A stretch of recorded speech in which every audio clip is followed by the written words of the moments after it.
What's up, YouTube? Welcome back to the channel. So 2020 is about to end. It's been a long year, guys. It's really been a long year, and honestly, I'm kind of happy that this is all said and done.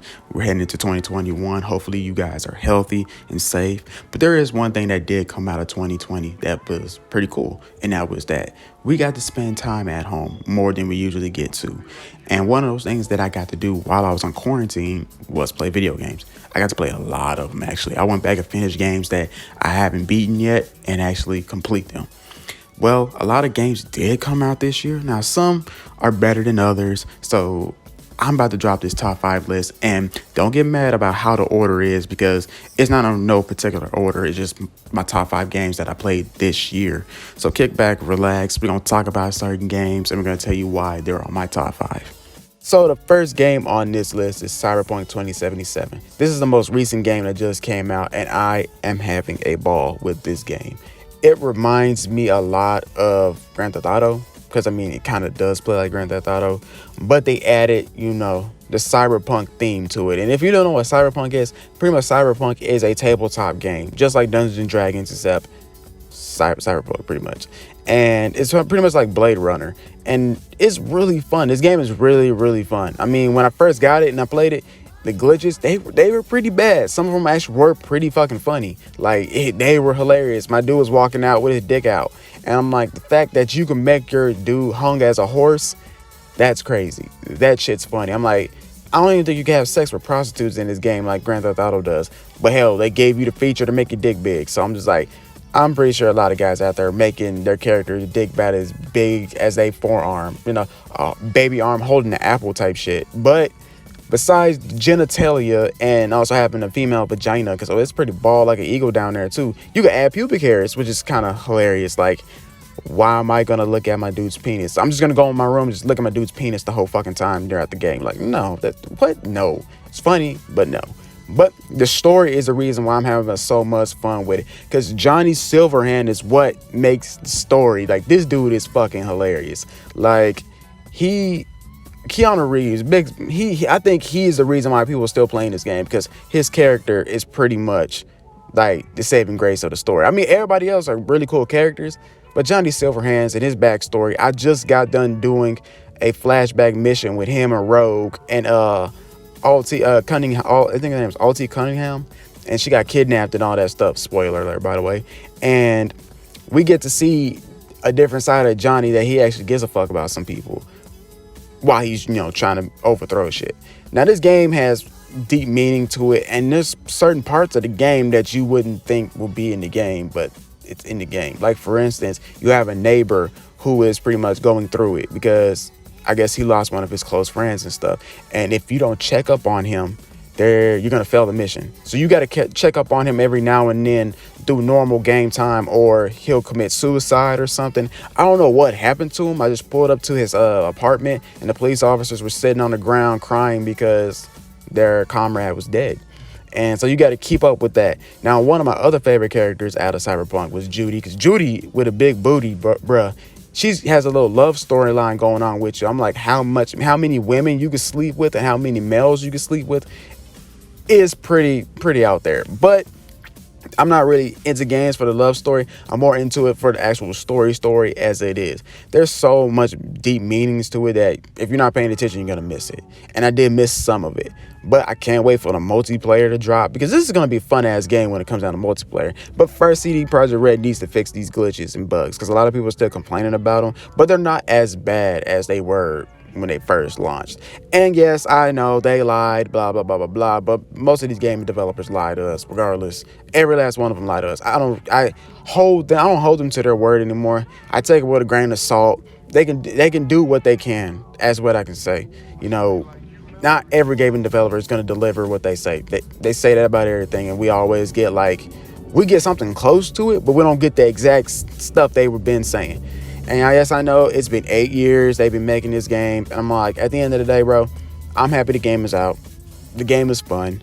I'm enjoying it. I hope you're enjoying it. If somebody tells you that you're stupid for playing it, fuck them, because nobody asked them for their opinion. Tell them to go kick fucking rocks. Because at the end of the day, I don't fucking care. At the end of the day, you shouldn't fucking care. But it is what it is, you know what I'm saying? enjoy the game. I enjoy it. So that's my number one. Now, next on the list is Doom Eternal. Now, Doom Eternal is a follow-up to the 2016 Doom reboot, I guess. I think it was a reboot. Some people said it wasn't. Some people said it wasn't. It was still a good game. But Doom Eternal is pretty much picking up where it left off, with Dr. Hayden screwing over the Doomslayer, and now Doomslayer's out here about to fight more and more demons. And I think if we go back to Planet Earth, it's been a minute since I played, but it was one of my favorite games that I did play this year. And the cool thing about it was when you fight the Icon of Sin, he's pretty much kaiju size. And so you're a little small Doom guy taking on hordes and hordes of demons and trying to fight the Icon of Sin. Trust me, it took me about an hour or two to beat it because I was playing on the hardest difficulty. But besides that, the multiplayer could have been a little bit better. I'm glad they didn't add the whole, battle royale type stuff that every other, first person shooter is doing, just like Fortnite. But story wise, you really have to pay attention to the stuff you pick up, because everything you pick up that has a text to it, I suggest you read it, because it's pretty much telling you what the story is about when it comes down to Doom Eternal. And it's pretty much Doomslayer, or Doom Guy, is really fucking old. He's been around for a very long time, and he's pretty much the kryptonite to all these demons in hell. And the game came out at a really good time, actually, because it came out around the time where quarantine had just started and everybody was, being locked up in their houses to, drop the numbers of COVID. And Doom Eternal happened to be one of the best games that came out around this time. And the next game on this list also came out the same day as Doom Eternal. But if you're just looking for some mindless action, just, want to blow up demons, you want to, curb stomp them, chainsaw them, you name it, Doom Eternal is probably the game that you're looking for when it comes down to stuff like this. Now, I just mentioned the game that just came out the same day as Doom Eternal, and it happens to be Animal Crossing.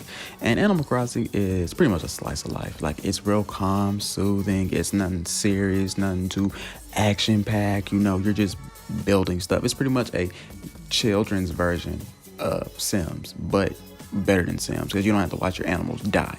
But there are some cool things about this, game that I suggest you guys go and play. If you're just having a rough day, you had a rough year, you just want to unwind, if you're not into the whole shooting and blowing up stuff or fighting games or anything like this right here should actually be something you should be looking into, because Animal Crossing, you get to build your own house. They have really adorable looking characters. Besides Tom Nook being a prick, always trying to get his rent money, other than that, the game is pretty much down to earth. I didn't think I was going to have a lot of fun playing this game, because I'm not really into these types of games, these little slice of life game simulators. But when I did play this game and all my other friends were playing it at the same time, this game came out at a very, very good time. It came out right when the pandemic kicked off. So me and my friends were all stuck in our houses, and one game that my friend had suggested all of us play together was Animal Crossing, besides Doom Eternal. And I think we put more time into Animal Crossing than we did Doom Eternal. Building houses, stealing stuff from other people's islands, people's creativity just flows and comes out with this game. I've seen some really cool and crazy stuff. I've seen somebody make an OnlyFans for their Animal Crossing. I've seen people, have anime themes. Like, I named mine to Water 7, and that's like an arc out of One Piece. And I haven't touched Animal Crossing since the summer, but I have seen people do like Naruto, Pokmon, Dungeons and Dragons. I've seen the Cyberpunk Animal Crossing theme island. People's creativity is just wonders when you get a hold of this game. And that's why this game should have got Game of the Year, but it didn't. It got beat out by Last of Us. But this is like a slice of life. It's really relaxing. I suggest you guys go play this game. Download it, buy it, get it for your kids too, because my nieces and nephews love it. They love going to each other's islands, building stuff, taking stuff, shopping for clothes, and the styles in the game is pretty dope. I have my dude out here looking like a young Kanye West, but the expansion passes and all that stuff, you don't have to pay for no DLC, none of that. They just keep add on. And the seasons too, when you have like fall, your island will have like orange leaves all over the place. When it's winter time, which is right now, we are getting snow, and Christmas time, all that good stuff. So I suggest you guys pick up this game. This is really, really down to earth, and it's really relaxing. Even though this is DLC, Pokemon did come out with a special edition with both Isles of Armor and Crown Tundra on one cartridge. But yes, I spend a lot of time doing the Crown Tundra and Isles of Armor. Even though Isles of Armor wasn't that great to me, Crown Tundra was actually pretty lit. I did like it All the Pokemon that I wish that returned did come back, except for my Typhlosion. But my Magmar, Electivire, my Scizor, all those Pokemon made their epic return in this game. Now, the Isles of Armor could have been just a little bit longer than what it was, but I guess they wanted to, leave all the story to Crown Tundra, because the Crown Tundra was fun. The only downside to it was the two legendary steeds. I didn't really like them that much. Matter of fact, I don't use them at all. If I use anything, I use Calyrex, but if I do merge them together, I go for Ghost Rider Calyrex. But besides that, the two new Reggies, Regidrago, Regieleki, those are pretty dope. I got Regidrago. I didn't want Regieleki, but in Sword, I do have Regieleki. I have both games. And it was just pretty cool. Then the Star Cup was pretty lit too. You get to team up with all the gym leaders throughout the game, and you also get to see their new Pokemon that they brought back, because they became stronger as time went on. So you didn't want them to be as weak as they was when you first fought them throughout the main story. But since they came back for the Star Tournament, they were all like, "Hey, look, we're back. We got stronger Pokemon." Now, the downside to this was I thought like Red or maybe some of the past protagonists from past Pokemon games would have returned in this tournament, but sadly, we did not get that. The question marks that, as you see on the tournament tree, were just the Sword and Shield brothers, Shieldbert and Swordward or whatever, Sawword, whatever his name was, and you could team up with them. So it was kind of lackluster, but other than that, catching all your favorite legendary Pokemon from back in the day, like Palkia, Dalaga, Ho-Ho, Giratina, none of the mythicals, but you do get to catch, this is the cool part, guys, you do get to catch Keldeo. And I remember back in the day, I could never get a hold of Keldeo. The only time I ever had a Keldeo is that I had to trade from somebody, and it was a pain in the ass to get a Keldeo. I remember one time GameStop had like a special, Pokemon had a special anniversary the whole year where they were releasing like legendary Pokemon you can download for free, and I ended up getting the Keldeo through there, and also an Arceus. But this was pretty cool how they did that. You had to catch all the Swords of Justice first, then go catch Keldeo. And like I said, it was pretty dope to see that happen. I hope that Pokemon keep doing stuff like this, and also bringing back the Battle Frontier, because the Battle Frontier has been requested for many years. Don't know why they did not bring it back, but I have to give it to Pokemon for this DLC. This is their first time trying DLC, and it came out pretty good for a first time.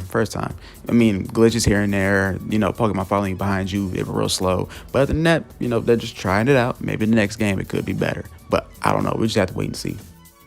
And last but not least, now remember, ladies and gentlemen, this top 5 is not in a particular order. It's just 5 games that I played a lot this year and that I enjoyed. And this one happens to be one of the best games I've played this whole year. It is Final Fantasy VII's Remake. Now, do I really need to go over the story for you guys? Because if you're a Final Fantasy fan, you should know this by now, because Final Fantasy VII Remake is a remake of the game that came out back in the 90s, and it just updated for, newer generation to see how amazing this game really is.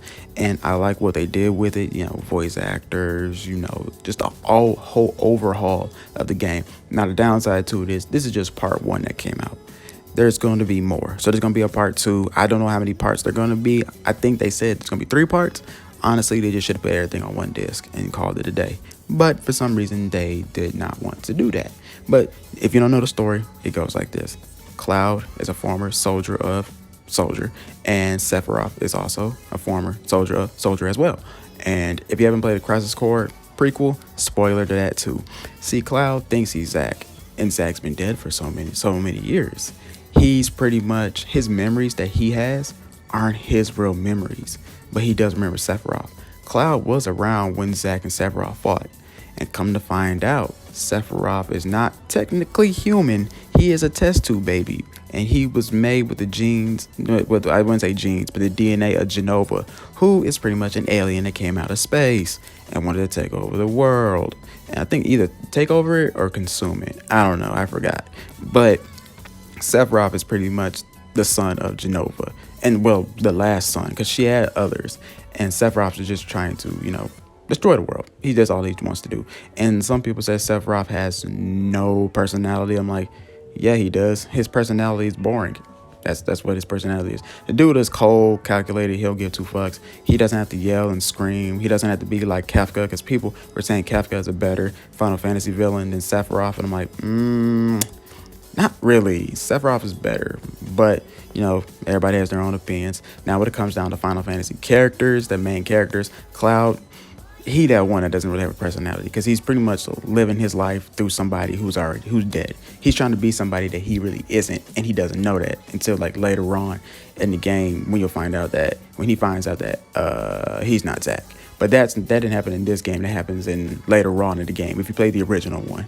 But besides all that, I like the new combat system. It's not turn-based, but you can make it turn-based. So if you like the classic Final Fantasy VII where it's turn-based fighting, you can do that. Or you can take the route of how they did with Final Fantasy 15 and everybody on the fucking field is fighting at once. I prefer that over the turn-based because it's funner. It's much fun.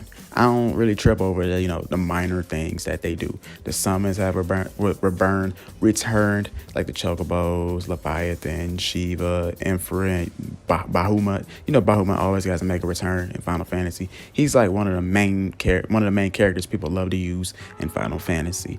Did they say when the next Final Fantasy VII Remake Part 2 is going to come out? No, but we did get announced that we're getting a Final Fantasy 16. You see me stuttering? Because I'm so happy that we're getting a 16.